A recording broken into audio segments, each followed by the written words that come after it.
I never thought a relationship could end over a single text message. But maybe life saves its sharpest lessons for the quietest moments. My name is Ethan. I'm 38. I spent nearly 9 years with Clara. College sweethearts, 2 kids, a dog, and years of mornings that I thought meant something. For a long time they did. The first years were everything people brag about. We laughed until we couldn't breathe. Stayed up all night talking about who we wanted to become.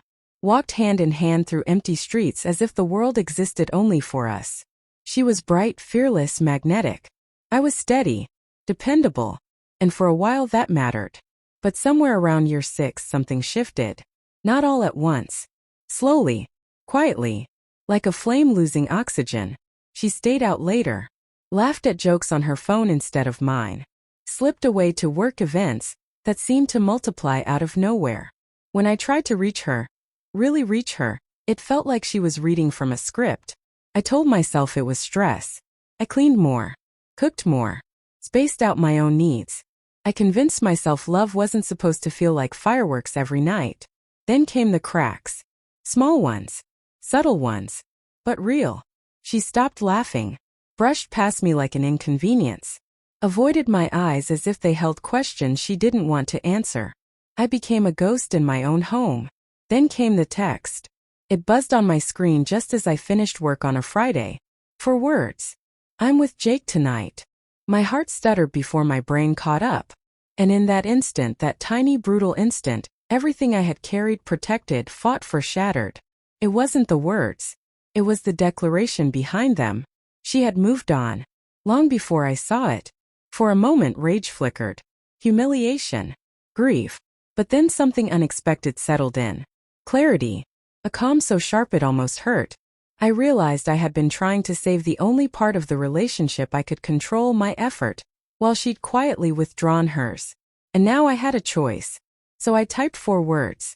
Noted. Goodbye, Clara. Then I hit send. And for the first time in years I felt light. Not happy. Not triumphant. Just free. That night I walked the streets near our old cafe. The cold air stung, but it also woke me up. I noticed things I hadn't in years: neon signs, laughter from a pub, people living lives bigger than the small orbit I'd shrunk myself into. I realized something painful and true. Our apartment hadn't felt empty because she left. It had been empty because I'd abandoned myself trying to keep her comfortable. So I went home, packed a bag, a few clothes, my wallet, keys, some photographs, and stepped out. No slamming doors. No shouting. Just a quiet exit from a life I no longer belonged to. The door stayed slightly ajar. A symbol that I wasn't burning the past. Just walking forward. The fallout. The next morning I woke up not panicked but aware. Aware that choosing myself wasn't betrayal. It was survival. By noon my phone buzzed. Ethan, we need to talk. I didn't rush. Didn't panic. Didn't crave answers anymore. Talk used to mean something. But talk without respect is just noise. So I replied. I've already said everything that matters. Goodbye, Clara. No heat. No insults. Just truth. And truth is heavier than any dramatic speech. Calls came. I let them ring. Messages arrived. I let them sit unread. I wasn't ignoring her. I was prioritizing myself. I signed up for the photography class I'd put off. Reconnected with friends. Walked for hours through the city with no destination, just breathing, just existing. Every day felt a little less heavy. Every day my world grew a little larger. The final confrontation. One evening she showed up. Not yelling. Not crying. Just uncertain. Ethan, she whispered. Can we talk? I smiled. Calm. Steady. We already did. You made your choice. I made mine. And the look in her eyes said everything. She hadn't expected me to be whole. She expected the broken version of me she'd grown used to. But I wasn't him anymore. I walked past her, past the shadow of the woman I once loved, and stepped fully into the man I had rediscovered. The cool air outside felt like a second beginning.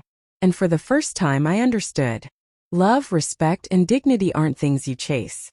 They're things you uphold. Even when others fail to. Weeks later, I looked back on everything, the heartbreak, the betrayal, the quiet unraveling, and I realized the truth.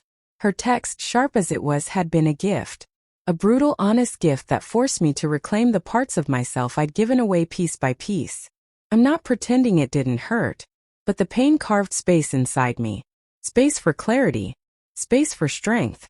Space for a future that wasn't built on begging for someone's attention. In the end, the strongest fire isn't the one that burns everything down. It's the one that reveals who you are when the smoke clears.